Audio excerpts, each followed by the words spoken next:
Hey, welcome back, and thank you for joining us for another episode of God's Glory and Men's Real Stories. As always, you're in for a treat with a community I want you to see as your own, and a place I hope you can consider a safe space for everyone to feel seen and understood in the stories and conversations you hear today. So listen, I want you to relax in hopes that you can feel God's love as well as see God's glory in men's real stories. So, my special guest today, out of all his titles, the one I like the most and I look forward to talking to is the Kid from Queens. Because, see, I understand how our titles tend to define us, and we even entertain based on the titles we are introduced by. So I'm excited, and I'm really excited to sit down with a fellow podcast host from the podcast Decoding Success, Matt Lebris. Hey, Rob, brother, first how and you foremost, doing? I appreciate this, man. I appreciate the effort you just put into that intro. I appreciate the invitation. Just expressing gratitude for the opportunity to rock with you today, man.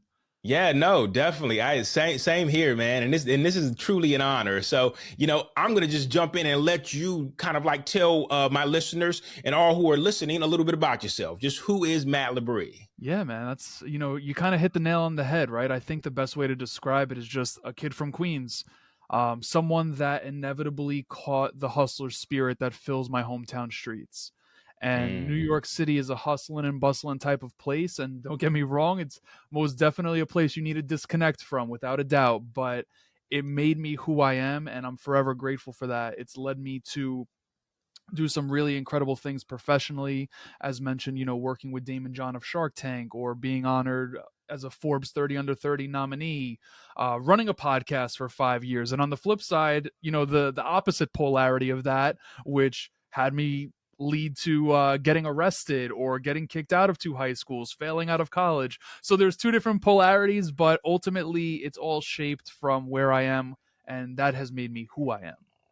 Oh, wow, that's awesome. I love how you kind of went from explain both polarities. So then with that said, then man, I'm going to jump right in. So let's start somewhere in those polarities of just kind of understanding what got you. And of course, I know you normally talk success with people. You normally talk decoding what success looks like to everybody. And I'm sure that's something that's fresh on your mind. But today I want to take a different turn to kind of talk about what led to your success in a manner of speaking and how that looks to you now. So go Yeah, ahead. no, I was just going to chime in real quick and say very shortly, I think what led me to my success was pain.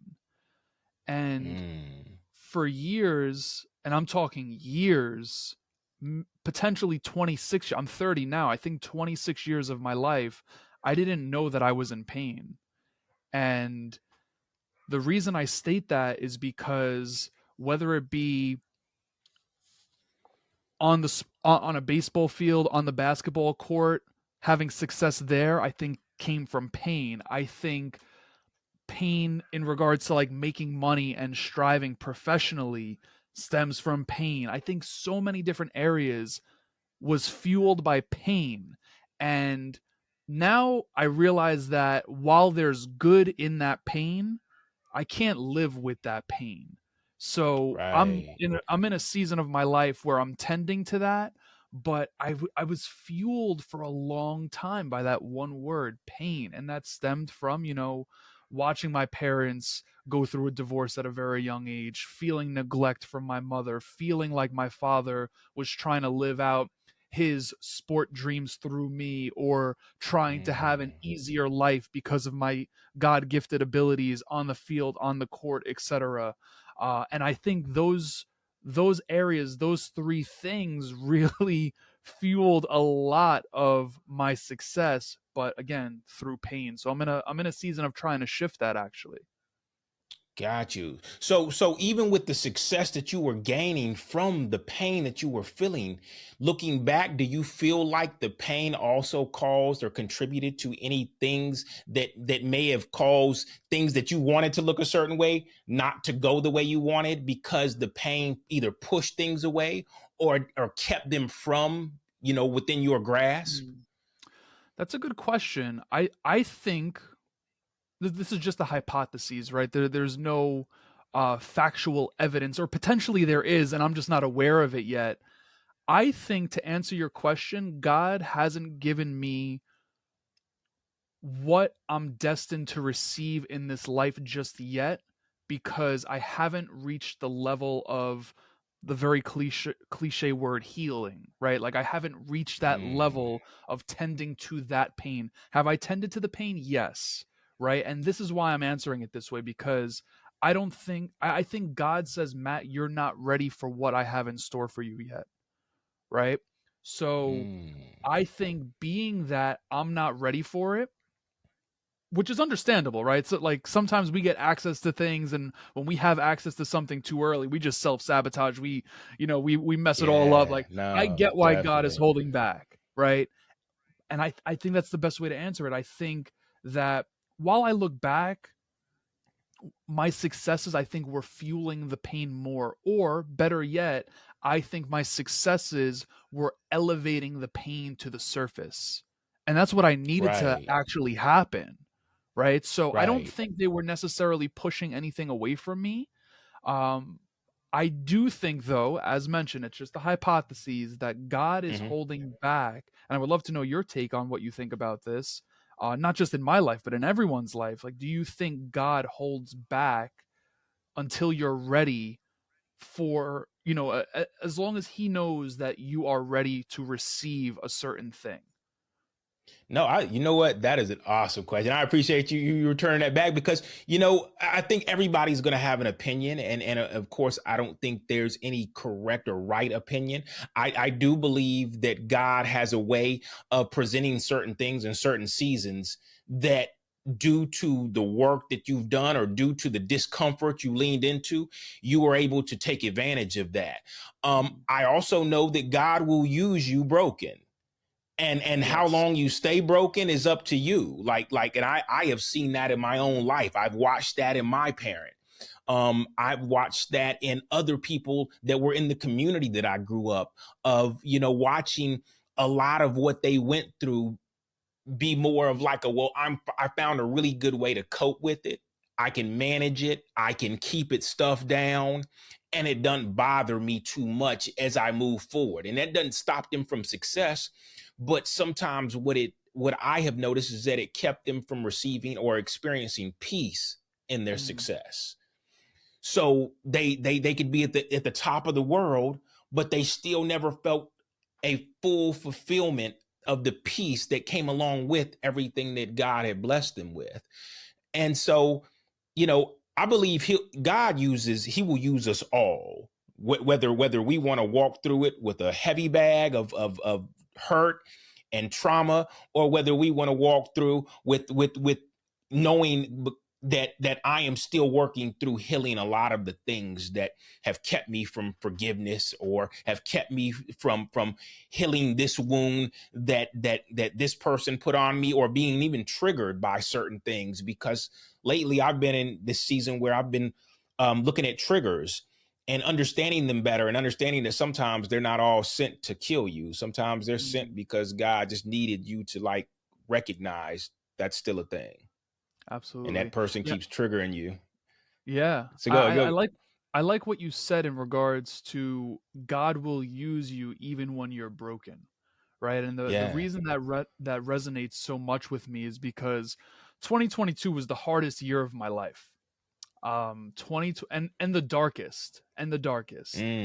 And the reason I share that is because I really feel like I experienced what I experienced in 2022 to be able to help even more people than I was able to help beforehand, right? And I think that's why it resonates with me so much. I actually just said that on an episode of my podcast that comes out this week.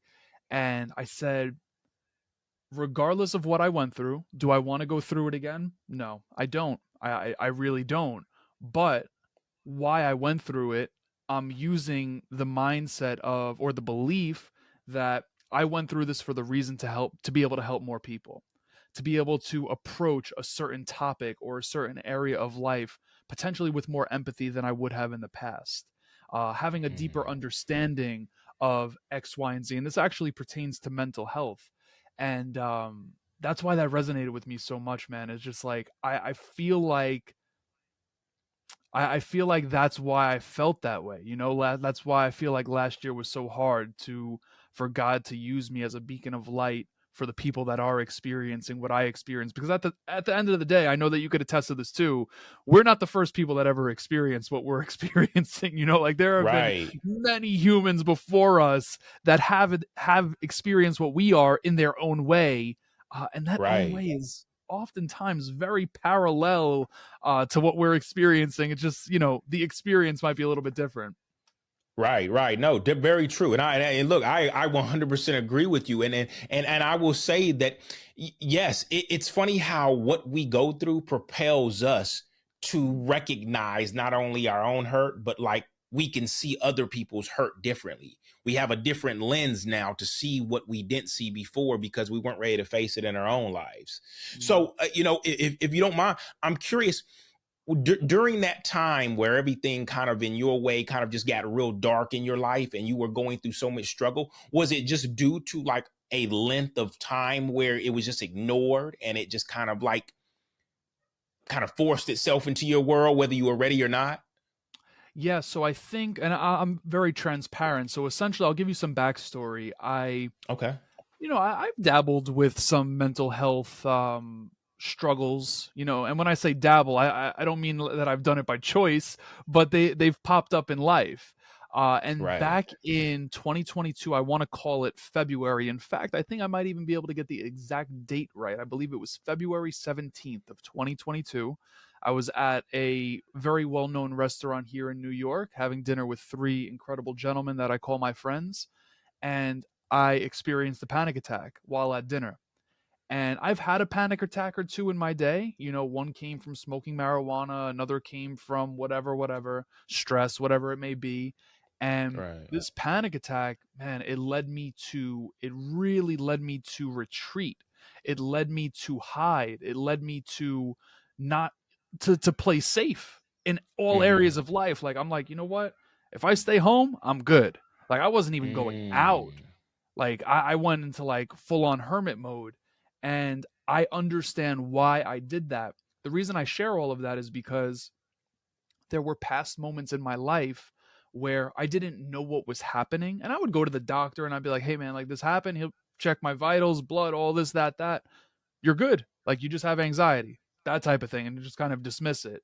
So I never really took it serious. So ultimately, over time, it was kind of just bypassed. And Mm. then now I have I'm conscious of what took place. I'm conscious of how to work around this and work through it. I shouldn't say work around it because that's the opposite of what you need to do. You got to work through it. So, Yeah.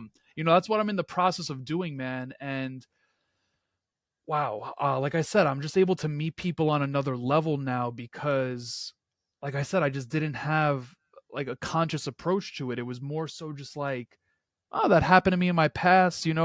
I don't know what it was. Maybe it was just like a blip, like a little blip on the radar. Right, Now having right. that consciousness, it's a different ball game, man. You know what I'm Right, saying? right. So has it would you say that even in your circle, do you kind of notice that as you tend to your own mental health, others start to kind of like either question or see maybe the importance of their own Yeah. sometimes because you've made it important?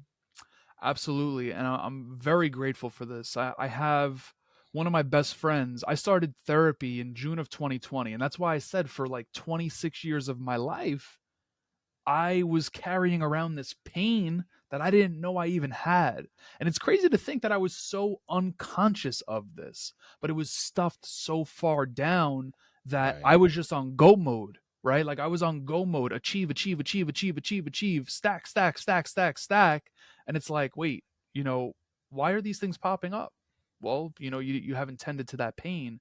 So in June of 2020, I put myself in therapy because I was just like, why am I anxious? Why am I an anxious person? Like I was in a relationship that was bringing about when conflict arose, it was bringing about anxiety, and I'm like, well, I can't blame her. Like I gotta, this is in me. Like I gotta do what I gotta do. So I put myself in therapy, and it was an incredible journey. Still is an incredible journey, and I remember when I hit my 1 year mark on of therapy. So that would have been in 2021, And I had two friends. One friend posted about it, and he said that I went to college with his brother, and he said that, you know, he is happy to announce that he was going into therapy. And I'm like, yes, like I love to hear that, you know, like I love Right. to see that. Furthermore, I had another friend, someone that I would have never thought would go to therapy, and he's in therapy still to this day. He's now engaged, and he's like, yo, like my fiance is pointing things out that she thinks I need to work on, and I have, you know, the avenue to work on it. So like people super close to me, you know, are in therapy, but I'm going to be honest, man. There's people that I know that need it. That I'm sorry, let me backtrack. I'm not going to say Okay. anyone needs it. There are people that can benefit from it. There we go. I like that. That I sounds had good to I too. had to retract that because I don't want to be the guy that says you need therapy. I'm not that Right. guy, but I know people in my life close to me that can benefit from it and think they don't, think they won't, think they are above it, think that it's BS. And I'm like, all right, you know, like there's two sides to the coin, man, you know, and it's just like, Right. but ultimately, yes, there are people around me that are doing it. They're doing the work for themselves, and that's a beautiful thing. Right, right, right. No, that's awesome. And you know, even as you talked, there was something that just like hit home, and it was almost like it put a bookmark in there where I was like, that is so. And I'm noticing that as a common trend as I talk to men that, you know, and honestly, this is not just men. This is even in conversations I've had with women where I noticed that it's like preparing for a job. You go to school, you get all the certifications to work a certain job, then you get on the job and realize, wow, okay, on the job is a lot different than when I was preparing for the job. Mm. So think about it. We're always rushing to get into relationships. Relationships is what everybody makes you believe that, hey, look, once you've gotten to a good relationship, that's a piece of success. That's a piece of like, that's what you want. But when we get in these relationships, a lot of times we realize that it becomes a ground where it starts to bring up certain things in us. Oh It yeah. starts to throw off signals and starts to trigger us in ways to where we're like, okay, wait a minute. I was perfect before I met you, or at least that's what we believe. I was perfect before I met you, so it's got to be you. Instead of looking at it from a standpoint of, no, that's the beauty of relationships. Relationships create an atmosphere for, almost as I've heard, the other person to pick up a mirror and hold it in front of you to showcase some of the things that you've been carrying, some of the pain you still hold on to, some of the trauma that you still haven't dealt with. And so, you know, for all the single people who feel like they have a disadvantage, oh, I'm still single. The beauty of being single is that you have the time and the space to start to work on yourself in a way that a lot of people who are in relationships are like working on it on the job. They're Mm. doing the on the job work where you get an opportunity to work on yourself in a way to where, all right, you know what, you can process through that without somebody having to say, well, what about that? Well, Mm. what about that? Well, hey, why do you keep doing that? And if you can recognize it before somebody else recognizes, you can deal with it without, you know, these, as I like to consider it, like these dash emblems going off, these dashboard lights that go off to say, hey, you need to check your engine. You need to check your anger. You need to check this. And so I think that was a good point out from how you just described how, like, even my brother who's in a relationship, he started going to therapy because sometimes that's the best thing we could do in a relationship. Oh yeah. I said to myself, are you familiar with Lewis Howes? Yes. Okay, so Lewis, I think he did something brilliant. Now, granted, I mean, he's a few years older than me. He's 39, and I think he's in a different place. So by no means am I comparing, and I just want to state that, but I think he did something really beautiful with the current relationship he's in. He said, "When I find my partner, and he has his partner, when I find my next partner, the first thing I want to do with her is go into therapy right away." Reason being is because why not have an unbiased opinion to help us flesh out the hard stuff? As Yeah. opposed to try to do it one on one. Like, why don't we just do it with someone? Not to say that they're never going to fight, right? I mean, listen, we get it. Right. There's conflict in relationships, Of like course, of it's a course. part That of that it. that signifies a healthy relationship. Yeah, exactly. And ultimately, I think that was beautiful. And I said to myself, you know what? I don't know if I'm in the place to be able to do that with my next partner, and hopefully, you know, my next partner's the one. But ideally, I think that's a brilliant idea.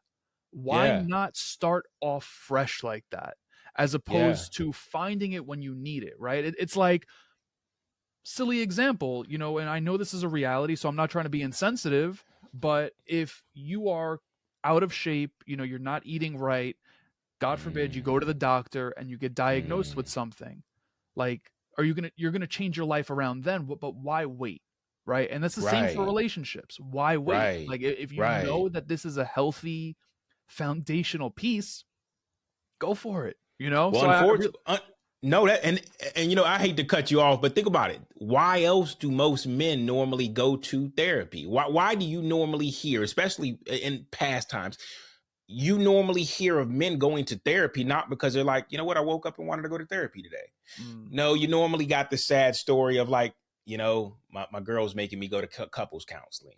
mm, She's making me go to therapy because of my anger. She's making because we're always fighting.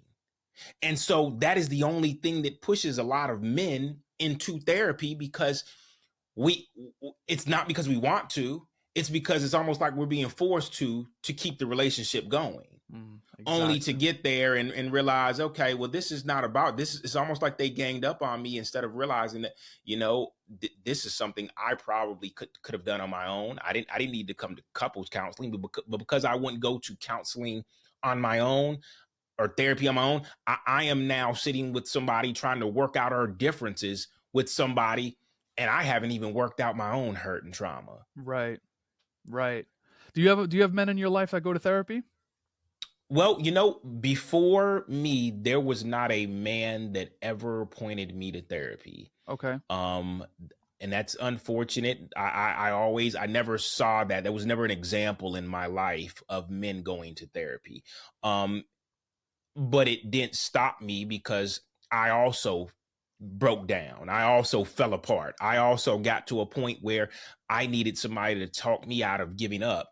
And it was there that I started to realize that the problem's not that I don't want to go on anymore. The problem is that I don't want to deal with all the hurt that I've Mm, been carrying. I don't want to deal with all the pain, and and the pain is attached to the patterns that I'm living out, that I just want to, well, if I could just get rid of these patterns, if I could get rid of cheating, if I could get rid of all the other little things that I'm dealing with, then I'll be fine. But it was like, well, no, you got to deal with that first before it will heal this addiction or this problem you have, if you go back and deal with why you have that. So I kind of found it all out on my own. yeah, I hear that. I'm curious, what was it that made you say yes to therapy though, right? Like, there's a million and one alternatives, many of which are not healthy, right? Like, you could have, you know, popped pills or chose drugs or Yeah, this, that, the right. other.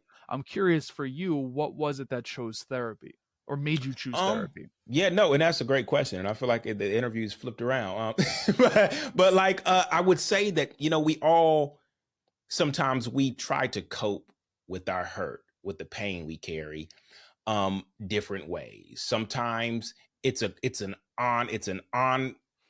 ongoing cope. It's a cope that we may go for the rest of our lives with, and there's no judgment with that. But I am in a place where I don't want to cope forever. I want to thrive. I want to be Mm, able to get past it. So in the midst of coping, maybe with the things while I heal, my long-term goal, or I guess decoding my success, is looking at things from a standpoint of, when I can understand and better put words to these feelings, and I can dig up what hurt and brokenness that I've had in my life, that I can then release after feeling it. I don't have to have a pattern that takes the place of what was created by that hurt. mm, So I don't want to, nothing against drinking for anybody that loves to drink, but I don't want to drink away my sorrows.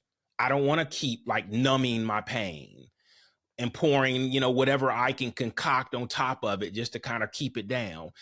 I desire to get through that, to where if I decide to drink, it's because I just want to drink. not Right. because I'm like I had a rough day. Because if I had a rough day, I want to look at what made that day rough instead of just numbing it out. I mean, and I gotta ask, well, how about yourself? I think I was led by God, man. That's the best answer for me. I too, I did not have a male figure in my life that went to therapy before me. In fact, I say this, and by no means am I casting, blame or shame upon this gentleman. But my dad, I feel like my dad in many ways wasn't necessarily a father figure. I feel like he was a friend. And listen, by no means am I downplaying the dad that he is and was at moments in my life. Like he would get home from work after a long day and shoot the basketball around with me in the backyard or play catch or something like that. And I know there's people out there that don't experience that at all. And I'm not trying to be Right. insensitive to it. But I never had a conversation about sex with my dad, never a conversation about money. In fact, what I did have with him was him instilling his beliefs, which then conditioned me to have certain thought Mm, patterns about money, about sex, about relationships. And I still catch them to this day when I hang out with him. We just saw Creed 3 the other day, and I swear, whenever I'm with him, it gives me an opportunity to, it's like I'm studying him. It's like, and that sounds weird to say, but like the things he says, I take mental note of, right? Whether it be a comment about money or like him having to pay a bill. And I'm like, damn, man, like, I realize how that has impacted me. So, with all of that being said, I never really had someone in my life who took care of their mental health like that by going into therapy. So, for me, I say that I was honestly guided by God. I have zero clue what led me there. Like, I don't even know why it came about. Like, I know mm, what brought the desire out of me, but like I don't know right. why I chose therapy. Like there were Okay. other alternatives. I mean, I And go ahead. yeah, no. I was about to say, yeah, and I knew I was about to ask you what were some of the alternatives that even crossed your mind even during that time that was like, okay, well, I probably could just get rid of this with that. Yeah, I mean, I smoked weed for a good portion of my life. I mean, and that's what kept me on go. But that's what Okay. also suppressed for a really long time. Like I enjoyed it, and I don't I don't shame anyone that dabbles with that. I think there are healing properties without a doubt if used properly. I think there are Right. healing Right. properties. For me, I was just an abuser of it. It was 100% a way for me to numb. The minute I felt any sort of anxiety pop up, I would just, roll up a J and light it until one day I stopped. And I think that's what it was. I think God led me down a path where the alternatives were used up, depleted, and proven that they don't last long term. Right. And Right. that's just looking back, of course, I can say that. And I guess I might have said to myself, and again, just the hypotheses, I might have said to myself, subconsciously, maybe not consciously, that, all right, well, what else are you going to do? You've tried everything else. You've Right. tried to Right. smoke it away. You've tried to play video games to numb it away. You've tried to, have countless encounters and meaningless encounters with women leading to hurt them. Like you've tried all of that. Like Yeah. therapy is the only alternative, So Right. I Right. think Right. that might have been what it is. Okay. And so would you say that growing up, maybe did you grow up like in a God-filled home and like where your parents kind of like always kind of pushed you to say, hey, look, maybe you should try this, or hey, this is what we do. Like, was that something that you saw regularly? Yeah, so I went to Catholic school my whole life, man. My entire life up until college. College, I went to a public college, but I don't think that. So we did church. I even went to a seminary high school before I got kicked out, which is in preparation to become a priest. And I went Okay. to church. I went to church every single day while in that preparatory school, which is pretty crazy. And I'm gonna be honest, I didn't want to go. That was actually forced, but I didn't have. I'm gonna be honest, man. I did not have any guidance from my parents. I Yeah. None, like none whatsoever. And I just feel like it forced me to grow up so quick, right? The pain, trauma, big T or little t trauma, whatever you want to refer to it as, forced me to grow Right. up so quick. And I did. And everyone used to say to me, Matt, like, you're so mature at such a young age. You're so mature. And then I got really mature really quick. But ultimately, it's because I had no guidance. So, my mother never said Right. turn to prayer. My dad never said turn to prayer. Like, yeah, I actually have "In God I Trust" tattooed across my chest. So like, faith is big to me, but it was never something that was like, hey, Matt, turn to this as well. And don't Right. get me wrong, over time, I've learned to turn to faith. I've learned to Right. turn to my spirituality just from learning to do so, as Right. opposed to someone guiding me there, No, and that's really good, because that sometimes is how it is. And I love how, even when you describe like your upbringing, about how like you kind of were in charge of your life. So Mm, everything you learn at a young age, that okay, like if this is going to happen, I got to be in charge of doing it. yeah. And so I've even read about this, and I've done a little bit of understanding about how sometimes that plays in our lives, of how like we are constantly, as you described, on go, because there's nobody else to turn to get advice, or to say Mm, how, like you're constantly like, okay, well, like let me test this. Okay, no, okay, try this. And so it's left up to you. I'm pretty sure you probably had plenty of times where you were like, if I don't do it, if I can't do it, then it's not gonna happen. Like it's on me. Everything is on me. yeah, And 100%, man. And that's not necessarily the best feeling, It was cool at times because I'll give you some examples. Like, at one point, my dad was in a car accident. He had lost his car. And being that I was on, and this is why I said, and this is actually how we opened up the show, right? Like, my pain that was fueling my success led to good too, right? Like, it wasn't all bad. Like, there was good that stemmed from it. And this is the story. Like, my dad got into this accident, totaled his car, it was wrecked. Being that I was so driven and on go mode, go, go, go, I said to him, all right, well, here's money, down payment. Not that he necessarily needed it, but I had access to be able to do so. Right. So I just like to point out that there was good from that as well. And even with my mom, and beyond that, like, it led me to have great experiences having to figure this stuff out for myself. And I wouldn't change any of that. Like, I right. really wouldn't change any of that, because it allows me to meet people on different levels that, if things were guided, Mm, gifted, or handed, or whatever, I might not be able to meet them on, right? Because I wouldn't have that right. experience. So, like, if I had some time machine, there might be like one or two things I might try and like go back and change, but ultimately I wouldn't change any of that, man. Like, it led me to exactly where I am. And then furthermore, at a certain point, I was able to start to get guidance, right? But the interesting thing is, it never came from someone that was family.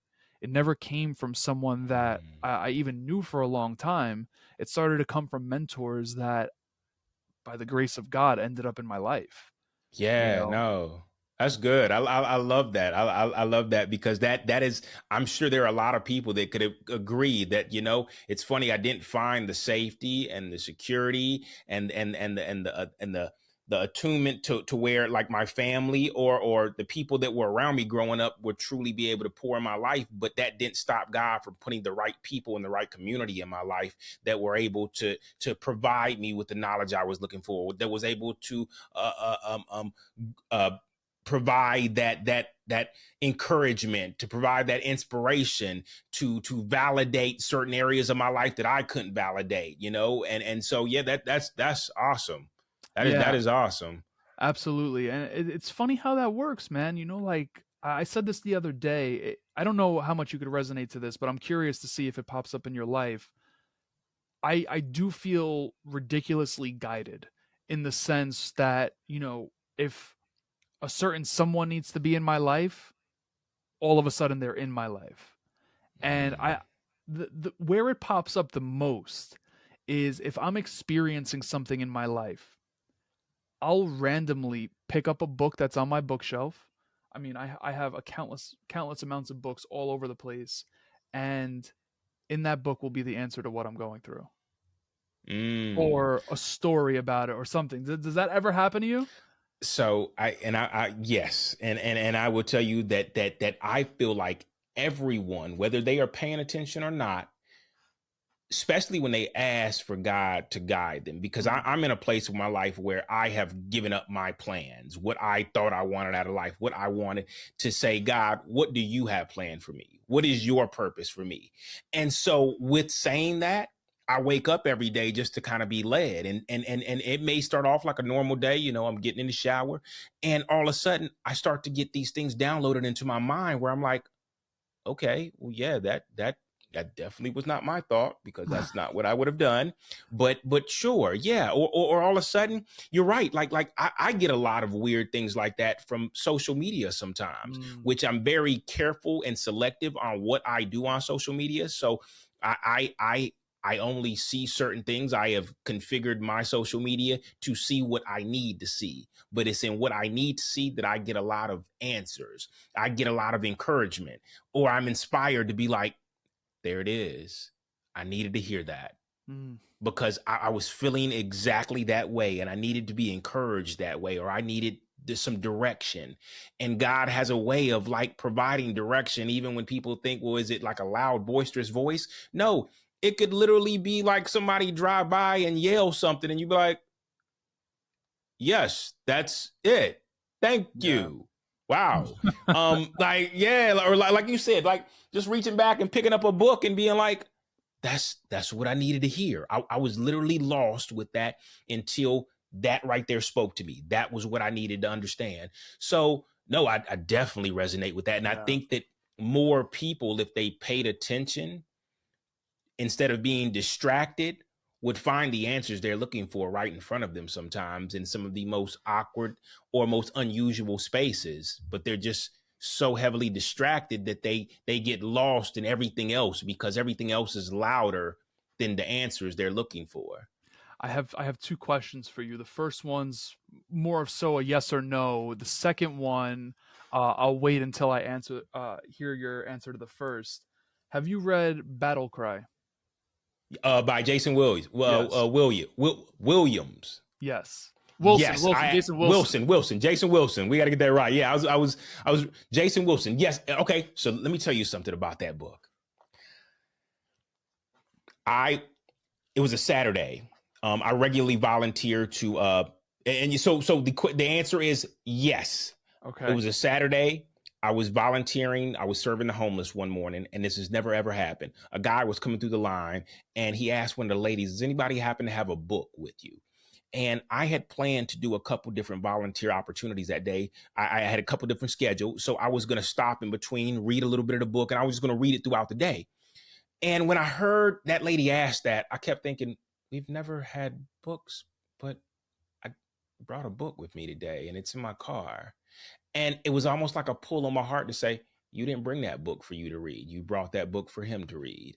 And I literally went back to my car and I gave him that book. And I remember thinking, God, clearly you saw that he needed that book more than I needed that book right now. But yes, I have read the book, and that is an awesome book. So, but tell me about your encounter with it. A couple things here. First and foremost, I just pulled it open. The reason being, I have a question about something that's in this book. Okay. I wanted to ask him, but I'm going to ask you. Okay. But what's funny is I just opened the book, and the first thing that popped up is I have it highlighted. When the student is ready, the teacher will appear. And I think that really touches on what we were just talking about in regards to pulling a book off the shelf or something of that nature. But my second question to you, because now I have a third, but my second question to you is, you mentioned surrendering your life plans for God's, right? Yes. I'm getting the chills just even thinking about this. I find that to be one of the hardest things to do. I could actually get emotional, because it's like, how do you know if what you're pursuing isn't God's plan, right? Like if it's coming easy, I'll give you an example, like my podcast, right? Right. It comes easy. Like it comes easy. And I feel like, and don't get me wrong, there's obviously hardship with it. I don't want it to sound like, it's a cakewalk. Right. No. Like if it comes easy and like you're good at it, you love it, this, that, like, how do you know if that's God's mission or not? And then furthermore, how did you surrender to God's plan for yourself as I look through this book, by the way, I just want to point that out because there's a question I have written in here that I want to ask. Okay, well, I'm going to try to. I'm not Jason, but I would try to answer to the best of my ability based on my life and what I've experienced. Me and him coming from the same faith, I will say, okay, as far as surrendering, I got to a point where, personally, I was done with my life. And I truly didn't want to live anymore at all. Like, I had hit a wall going 200 miles an hour, and it broke me so bad in the choices I had made and the decisions I had made and some of the life choices I had made and how it just had all come to an abrupt end, as I felt that my thought was that I was just ready to leave this world. I really didn't want to go anymore. I wanted to just go to sleep and never wake up again. And I remember telling God, like, I just don't want to do this anymore. And you know this, and you see why. I'm tired.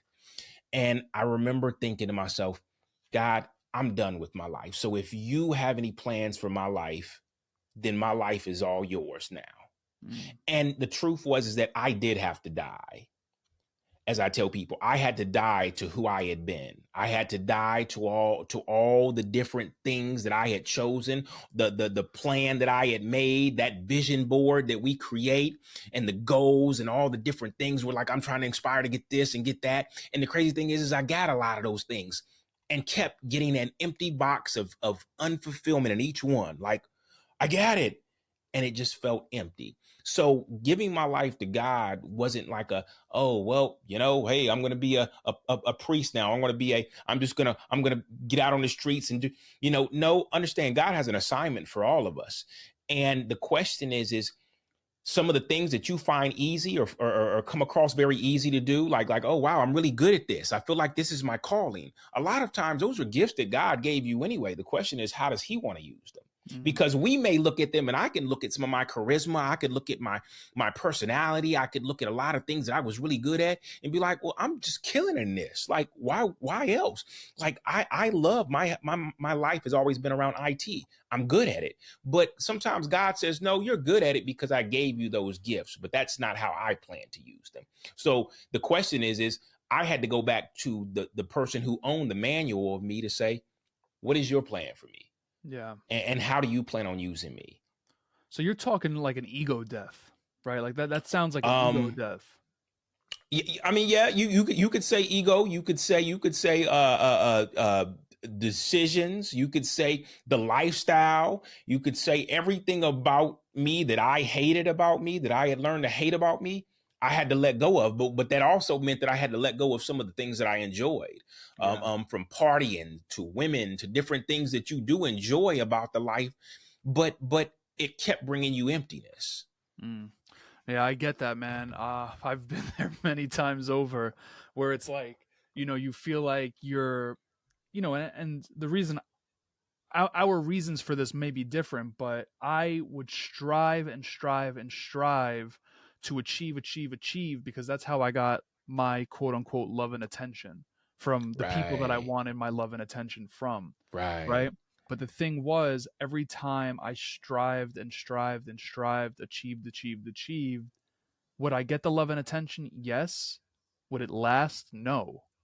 And that, again, pain fueled me to go harder, achieve more, achieve faster, this, that, the other, until eventually you realize, like you said, every time you achieve something, you open up the box and it's, empty.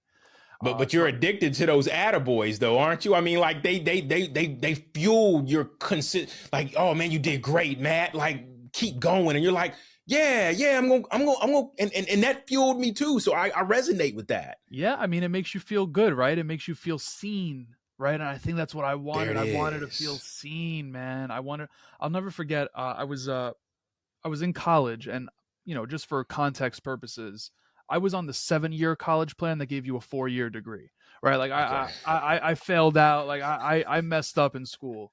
And, it's cool, man. I was on the 5-year plan, bro. Yeah, look, everybody didn't have fun like we had. All right, no judgment. So when I was actually a senior, I'll never forget this. I was in a startup competition, and long story short, it was over the course of 30 days, hosted by IBM, and my team came in first. for our startup. We had a working prototype. We had all of this stuff going for us. And I remember getting home, like I was on a high like that. I could literally close my eyes and visibly remember the high that I was on. I got attention from my mom, this, that, the other. And then you want to know what? It was Right. gone. Like in the matter of moments, it was gone. And I was like, wow.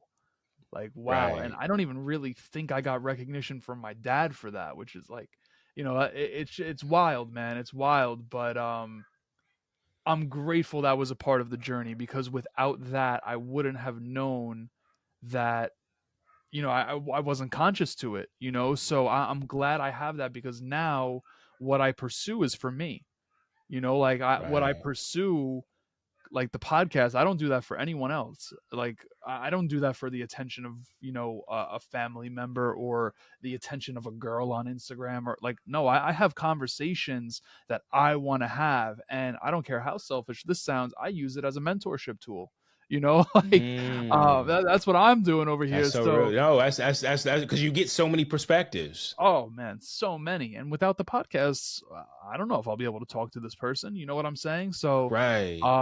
yeah, no, it's a different me. I like to look at the polarities, like in conversation like this. It's good to see those different polarities. Right. Right. But you know what? And I recently noticed this with Anthony O'Neill. He also is a big podcaster, and he's more in the financial space. Mm. But he realized that, and I love how he wrote this. He realized that in his love for financial freedom and wanting to see everybody financially free, he overlooked his love for God. Mm. And he hadn't necessarily coupled those well in his growth to helping people find financial freedom. And so he's taken a different a turn to kind of couple the two of them together, understanding that it is important that people are financially free, but that also that they are finding freedom in who they have maybe been, the life they have been living, and what they have been seeking, to understand that God has a great plan for all of us, that he loves us, and that he wants to see us do some of the things that he already has planned for us, that he already has set out for us, because he understands every last one of our desires. But it's sometimes we leave that out when we go to approach what we've been doing so long, what we're really good at, because it's like, well, they only want to hear about the financial stuff. They don't want me to get on my soapbox and start talking about God. So we kind of we leave him like, I'll be back, God. Like, let me go do the job that you gave me the skills to do. But sometimes we leave him on the sideline to say, yeah, but they don't, you're this is not your space, God. But the truth is he blessed us with these spaces. He blessed us with these gifts. He blessed us with the ability to bring this content to others. So how is it that he's not getting the glory? Why is it that, very few of us can remember him when we step on stage? And normally it's in those moments that we're like, oh, and God, but in the midst of it all, he was sitting on the sideline, like just kind of like I'm gonna get back to you, and I'm gonna thank you when I blow up. But it's like, I need you to thank me in the midst of your blow up, because don't Yeah, forget, I opened that door for you, not for you, but for me to be in that space with you. I love that. That's a good reminder for me too, man, because I'm definitely one of the types of people that, I'm sporadic with my faith, with my spirituality in regards to turning to God when I feel like I need him, Mm-hmm. and not every single day. Yeah, Like no. I'm sporadic, and don't get me wrong. Like I'll go streaking too. Like I'll be like, yo, I just prayed 70 days in a row. Like I'll be like that as well. But it's a good reminder to thank God for where He has already gotten you. Yeah, And no. sometimes I forget that. Yeah, no, and look, there's nothing wrong with even admitting that, because think about it. We all, I have a lot of us, like, use God like a medicine when we need Mm, him. Like, okay, well, like I'm sick right now, or I'm going through this. Like, God, okay, where you at right now? Like, I really need you to show up and to show out in my life, because this is really beating me down. And don't get me wrong, he loves to show up for you in that moment. But he also kind of wants wants a relationship with you on that Tuesday when everything is just chill and you sitting by the pool enjoying life. He wants you Exactly. to thank him for those moments and those blessings that he got you through. He wants you just to remember him. I tell people, we get so caught up in the idea of like, well, I have to do all these things for God, when really he wants the same relationship you want to give to your next spouse. He wants to just be, he wants that moment where he can sit down with you and just like, hey, look, unpack with me. Like, how are things going? They're not going Yeah. that great, or they're going great right now. And I appreciate this opportunity, So, no, I think that's a great idea. And it's funny because one of my babies just came in just to give me a hug right now in the midst of it. I love that. I love that. I love that, That's man. what fatherhood looks like, though. They like Real and raw, man. No, that's a beautiful thing, man. I think one of my best friends, he just became a dad, and I see the love he has for his little one. I'm not ready for kids just yet, but I'm excited for it because I get closer and closer to it, through my friends. I'm sure that it's, the biggest blessing in life. And I know that you'd be able to attest to that. But that's a beautiful thing, man. I'm glad the little one popped in real quick. Yeah. See, well, I tell people like this is fluid. So even though I can't separate father from podcast host to so sometimes it all mashes together. And I never want to tell my kids, no, not why I'm doing sometimes it's just kind of like, hey, look, yeah, no, come on in. And like because it's all run simultaneously. It's a fluid thing. So it's beautiful to sometimes be able to recognize that, hey, look, I'm a father who actually is like involved and my kids will say, hey, look, I know that you're doing an episode and all, but I need a hug. And it's like, you know what, then come and give me a hug. Like Absolutely. because that is way more important than the titles and the different positions and the jobs that we have sometimes. And A I hundred don't ever like percent. to lose focus of that. 100%. I was going through Battle Cry, man, and I can't find what I was looking for. Essentially, I'll give you some round. Maybe you'll remember it, but I was reading this, and in the book, I'm going to be honest, there were some things that I didn't necessarily agree with in this book. One of them being, I felt like Jason was talking about our soul in a way that it was guiding us to like do the wrong thing. And I was just like, it's really, I've never in my life heard anyone talk about our soul in that way. And it could just be the way that I was interpreting it. But that wasn't the question I Right. was going to ask. It was more so along the lines of him talking about he was on this mission. And I forget the actual term. He used the word mission, but he had a word before that. And he talks about it in a sense where he was like producing music and you Yeah. remember. Yeah. Yeah, he was doing, he was like he had a stint in his life where he was DJing. He had become a really well-known DJ, and then he started producing and different things like that, and that became like his identity at the time. Yeah, it talks about what we just went into in regards to like surrendering to God's plan. And Yeah. I wish that I'm gonna have to message you after this because I'm gonna go through this whole book. I know it for a fact. I have it highlighted and written, but I'm Right. I don't want to divert my attention fully there. But yeah, man, it But was yeah, no, he had a lot of good points in that book. He had a lot of things that really made you sit back and think.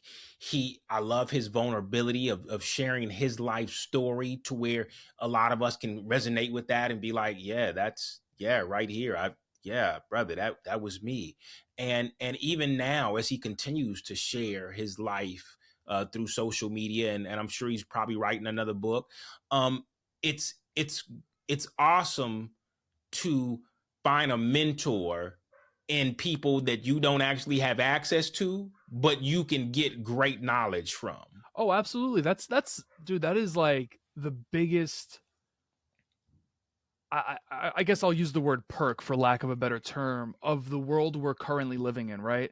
I'll give you an Mm-hmm. example. When I was working with Damon from Shark Tank, you know how many people would literally, if I'm out with him at, some sort of engagement and we're in public, how many people would come up to him asking him to mentor them? And it's like, that's one man. Like, it's really hard for one man to, and trust me, he wanted to help, right? Right. But we have access to any individual. You could start a podcast. You can pick up a book. You can follow them on social media. You can join their community. You can go to a live event. Like, there are Right. countless ways to receive mentorship from people that we admire these days. And I think that that goes overlooked because it's not as sexy as a one-on-one conversation like this. People want the sexy to potentially brag about it or post about it or There it whatever. is. But truth of the matter is, pick up the book, like Yeah, no, and that's that's it. so true. Matter of fact, most of the mentorships people are looking for are in the books that these people have already written, and everything that they really need, they put it in the book. So literally, if those people carried a book around, literally, it's like, I'd love for you to mentor me. Yeah. Here you go. Start with that. Yeah. Everything I you need is in this book right here. And if you Absolutely. don't, if it's probably coming in my next book. But that's, you're right. That's so true. Yeah, man. That's so And true.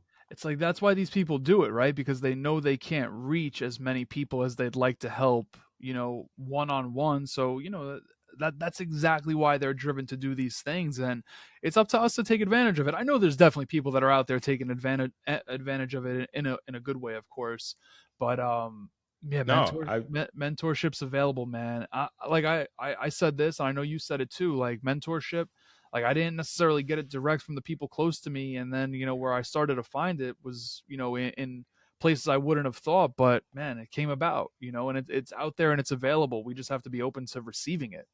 no, so true. So true. And like I said, it's not gonna look the way people want it to look sometimes. Like, they Yeah. want that fancy, I want to come and sit down one-on-one with you. Think about it. Yeah. Think about how, like, for a while, I think it was like a thing where people are like, I'd rather sit down with Jay-Z for lunch than to take $50,000. I don't know what it Oh, you was. I don't know saw what that, they right? was. I've seen that too.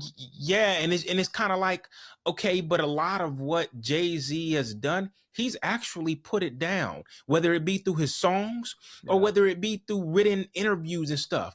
You just need to take the time out to listen. Like, everybody hated that, I think it was 444 album or something like that. Right. But listen to me.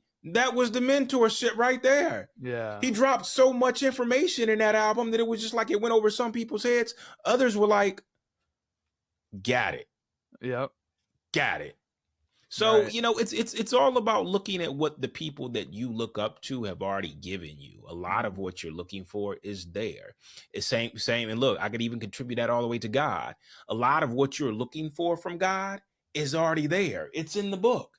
Yeah. It's in the book. All you have to do is pull it off the shelf. A lot of people want to seek his knowledge. They're seeking direction. It's in the book.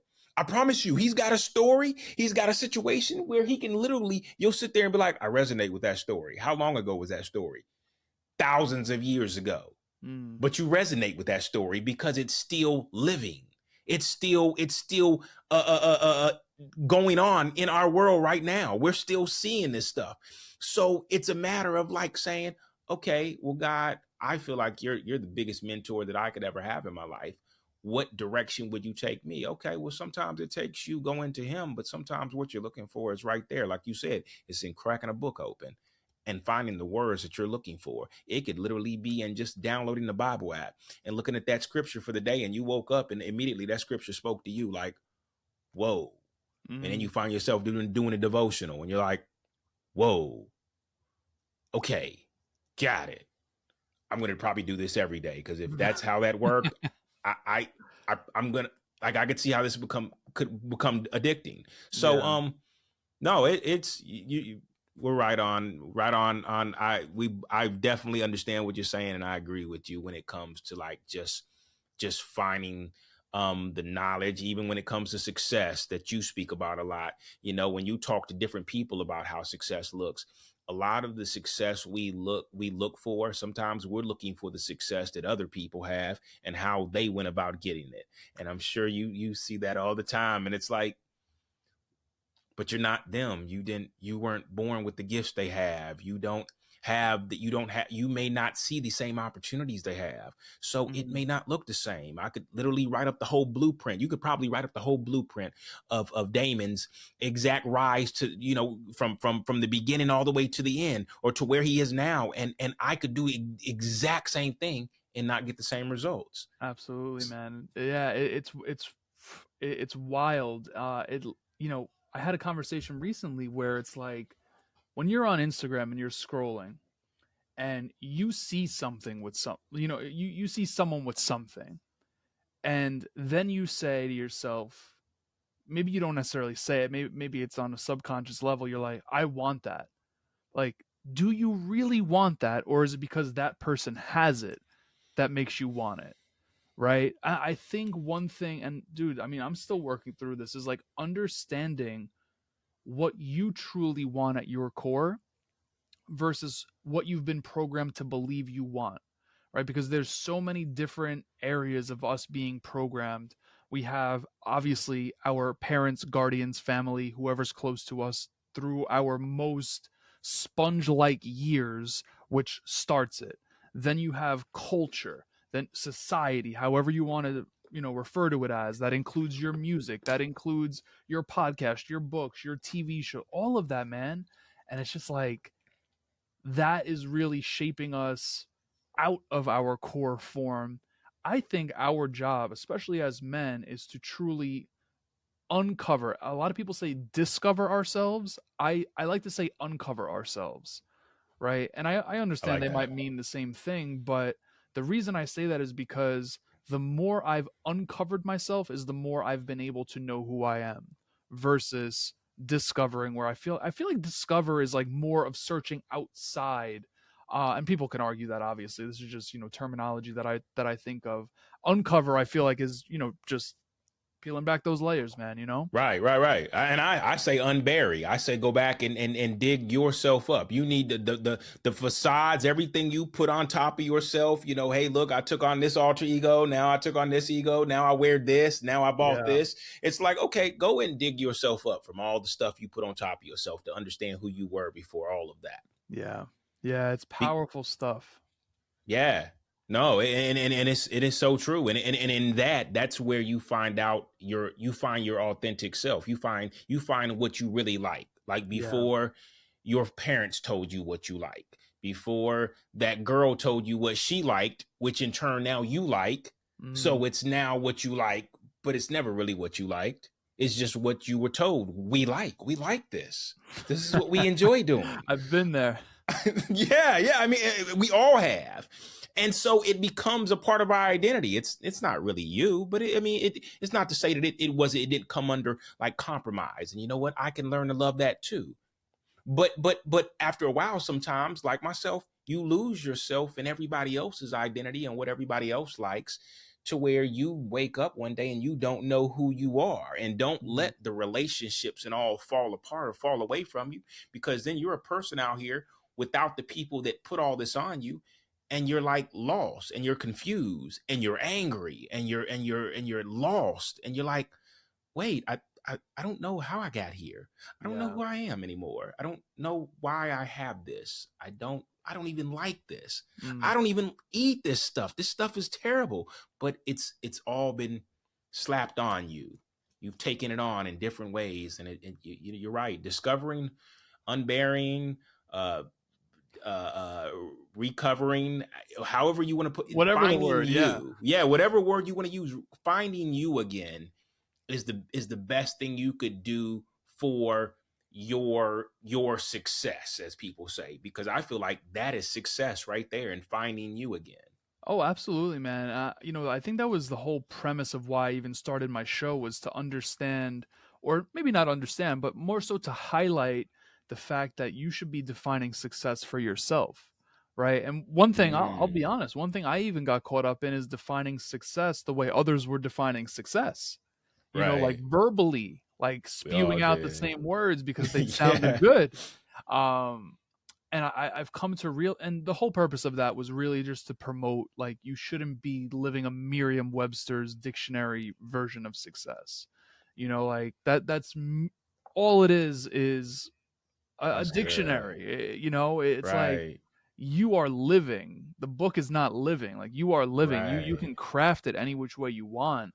And it's been a journey, man, to just hear how so many people view success. And I think one of the biggest things I learned is to honor moments in which you don't necessarily know what success means. Right? Like, I feel like people have the shame of, and this potentially stops people from doing the work that we've talked about all episode. I feel like people have this shame of, you know, not wanting to feel like they've been programmed, or, feeling Mm. like, all right, I've been programmed, like, just like accepting it and not wanting to change that. I feel like it's almost a shame.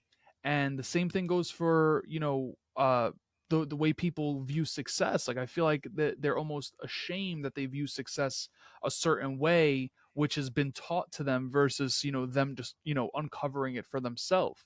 uh Ultimately, there's been a million and one things that I've learned, just from having those types of conversations. But I think, like I said, it needs to be honored when you don't know what success means and you're just trying to figure it out, because that's okay too. Like, you don't have to have an answer for every single Right. thing at every single moment.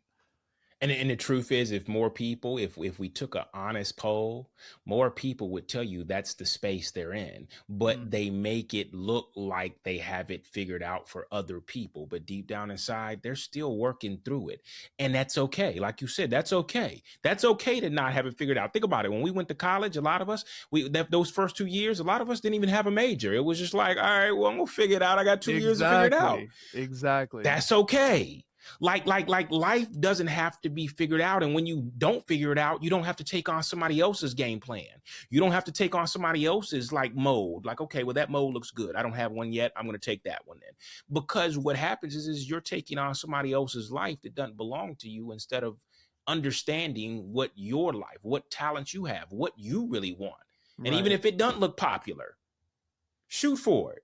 Yeah. Like, you'll be happier shooting for what you want to do than doing what that other guy got, and realizing that none of this stuff really sits with me well. Yeah, you just brought me to a golden nugget that I didn't think of often. But the reason I shared what I shared just now in regards to success is because I feel like I'm in that season of not knowing what success means.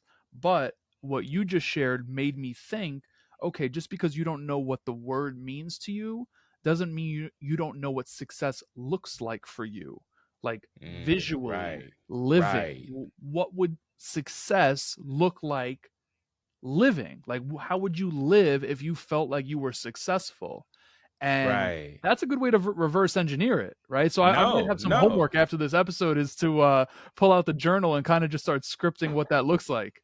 Right. No, and that's a great, you know what? I tell people that's some of the best things you could ever do. Because if you don't put it on paper, whether it be a vision or whether it be a thought, then it just goes away. And Mm, that's an opportunity for you to have unpacked something that could open up a whole tunnel to your purpose, to your success, to whatever you're thriving for, whatever you're striving for.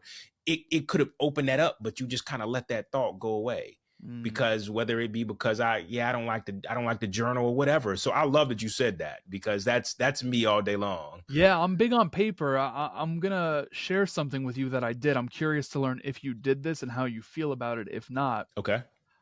this is something I learned when I was working with Damon, and I'm gonna be honest. I was young when I worked with him, man. I was fresh out of college. That was my first job, so a lot of things that I learned then, I actually didn't do, apply, or fully comprehend until years after.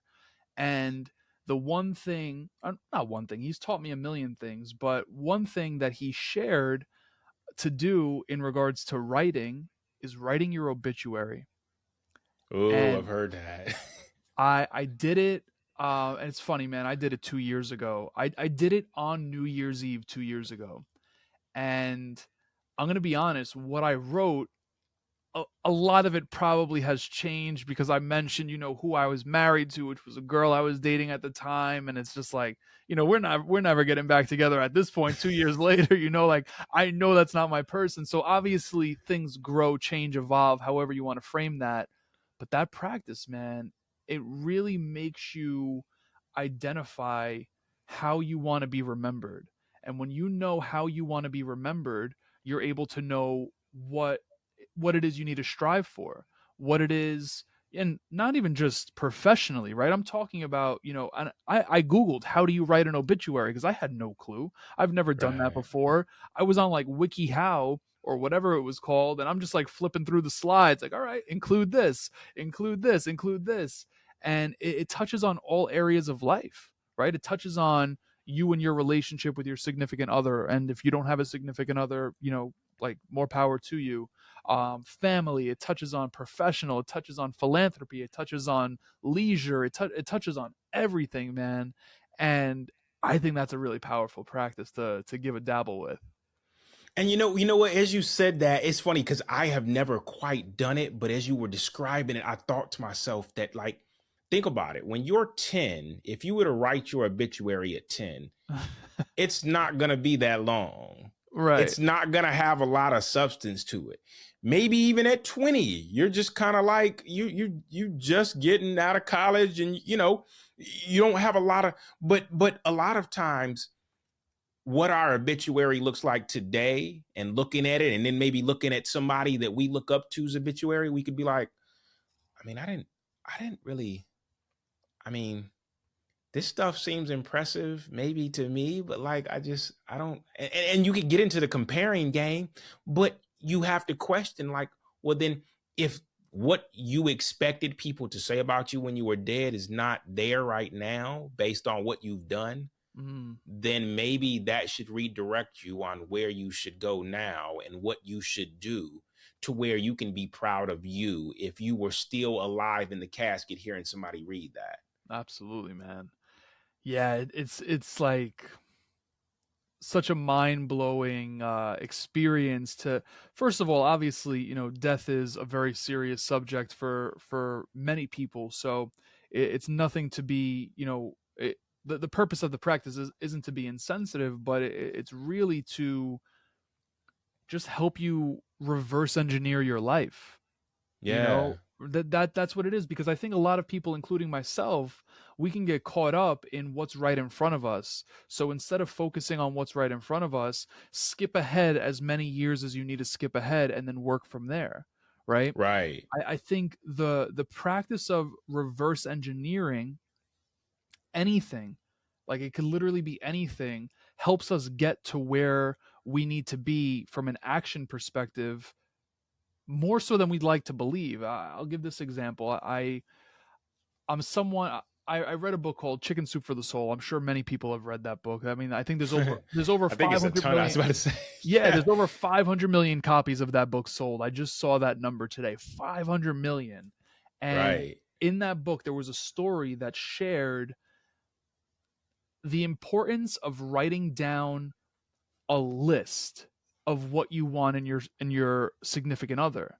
So years ago I had done that, and I've updated that list pretty much yearly just based off of who I've dated, and it's like, all right, well, this is a non-negotiable, this isn't. But I went one step further now. And that one step further, again, the whole purpose of me saying this is to emphasize reverse engineering. I know what I want my person to have characteristic wise, physically, career, this one, that one, right? Some are non-negotiable, some aren't. But what does my partner want in her partner? there we go. I was hoping you said that. Now it just hit me too, and I'm like, yo, I don't think we asked that enough. But that is a great question. That's reverse engineering it, man. That is a great question, because if you can recognize that I wouldn't want that quality in me, like what I'm doing right now, I wouldn't want that. I wouldn't take that. Then Right? you have an opportunity in your single time to deal with that. But once again, that takes us back to things like therapy. That takes us Mm, back to wholeness of not bringing 50% of you, hoping that person brings their 50%. Now we're 100. No, understanding the importance of bringing a whole, a 100% of you to the situation. And in turn, we can say, well, hey, a non-negotiable is having a woman who's whole too. But sometimes just in them watching our dealing with ourself, our own mental health, they're inspired by that. yeah. Okay, like, wow, the way you approach things due to your own, you getting past your own trauma. I don't want to, I'm tired of living out of mine. So you may find a partner who may still carry and still have a lot of pain, but is inspired by how you dealt with your pain. Absolutely. But it takes, you're right, it takes us looking back at, like, forget just what I want in a partner. What would my partner want out of me? And what am I not giving myself right now that I can turn around and give my partner? Exactly. And you know what? One of the biggest ones with men is love. I hear that, man. I hear that. And oftentimes we don't give ourselves love either.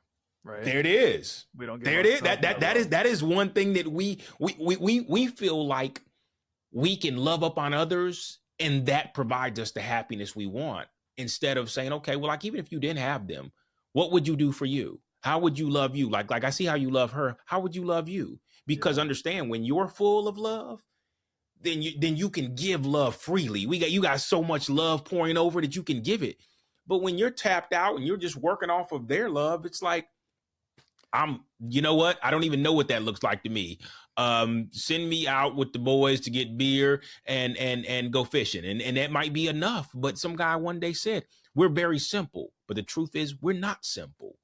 We just dumbed our stuff down to say, this is as simple as we are. This little box, that's all we need. We need peace, sex, beer, and food. And I'm good. But the truth is, we're playing ourselves. We're asking for the bare minimums, because as time goes on, we're like, you know what? I would like no, you told me what you wanted. Don't bring nothing else.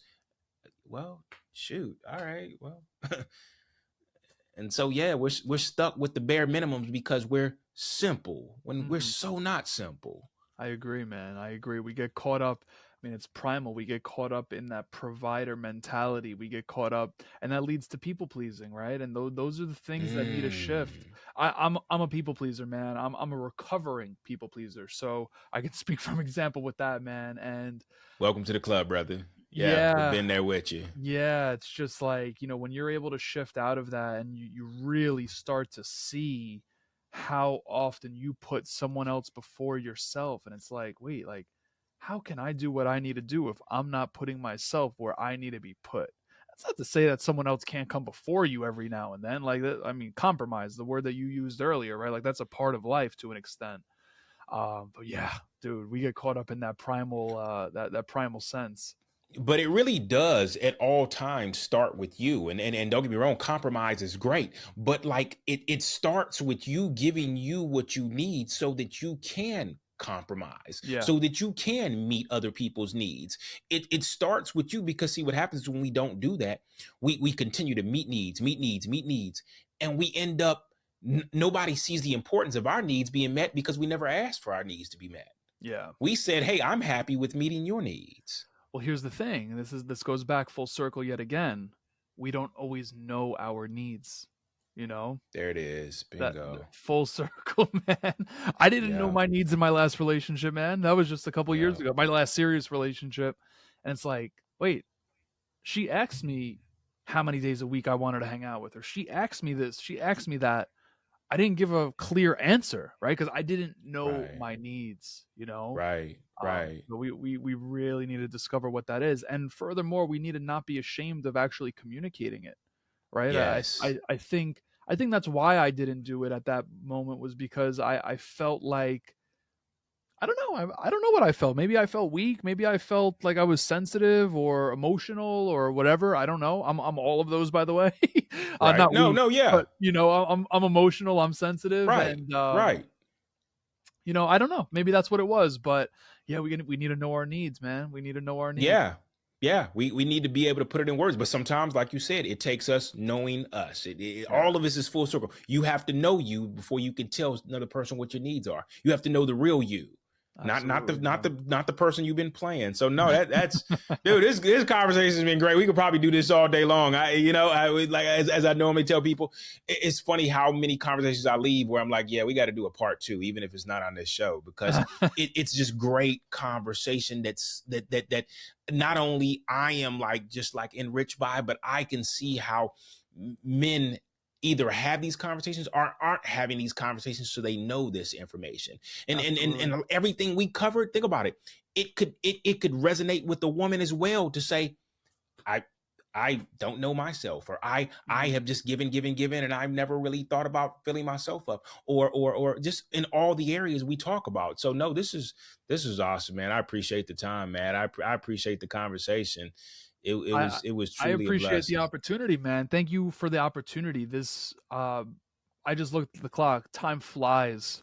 Time Right? Right. time flies when you're enjoying it. But I seriously want to thank you for what you're putting out in the world, the way that you're putting it out, and the way that you carry yourself while doing it. I'm getting the chills saying that. Literally, the hair on my And I arm is standing appreciate that. up. I'm humbled by that, brother. Yeah, I appreciate that. I absolutely, do. man. So I just want to share that gratitude and thank you for sharing the platform, man. This was an absolute blast. I'm very grateful for that.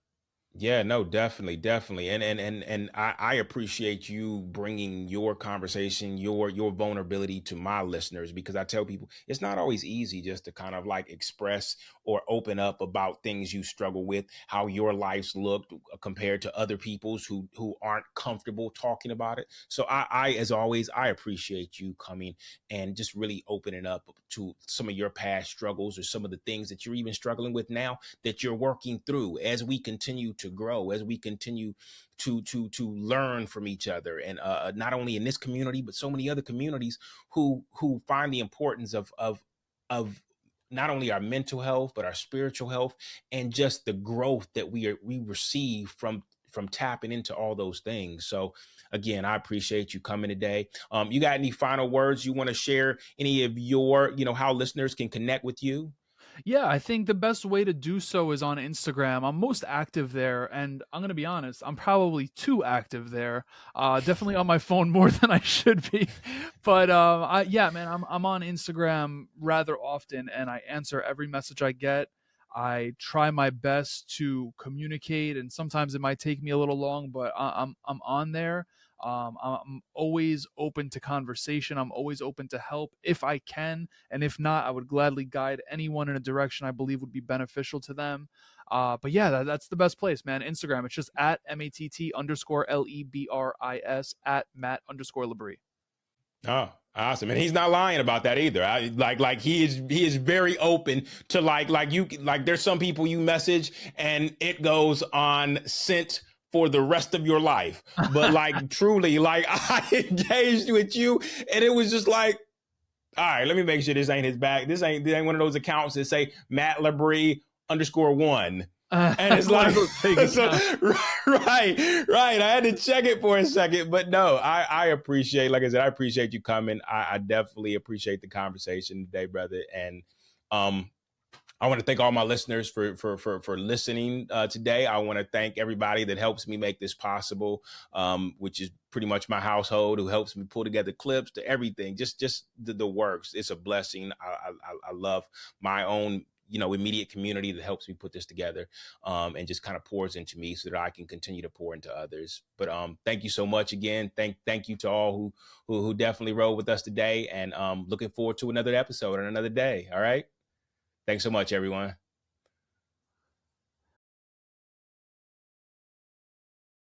Hey, we appreciate you listening today and hope that if you enjoyed the conversation and stories, you will subscribe and listen to past and future content. Feel free to comment, as we would love to read your comments and pray over all of our listeners. Also, please follow us on Instagram, Twitter, TikTok, and Facebook at God's Glory and Men's Real Stories. We understand as men how the thought of even facing your own story and the pain and hurt that come with that is a challenging task. But we don't want you to feel like you are all alone, because you are not. God has not forgotten you or left your side, and He loves you no matter what you have done. Your healing is important to Him, and we want you to have these free resources that already exist if you're considering giving up or need someone to talk to. The National Suicide Prevention Lifeline number is 1-800-273-8255. If you need support but are not in crisis, consider reaching out to a warm line if you need to talk to someone. Speaking to someone on these calls is typically free and confidential and run by people who understand what it's like to struggle with mental health. Find a local number by going to warmline.org.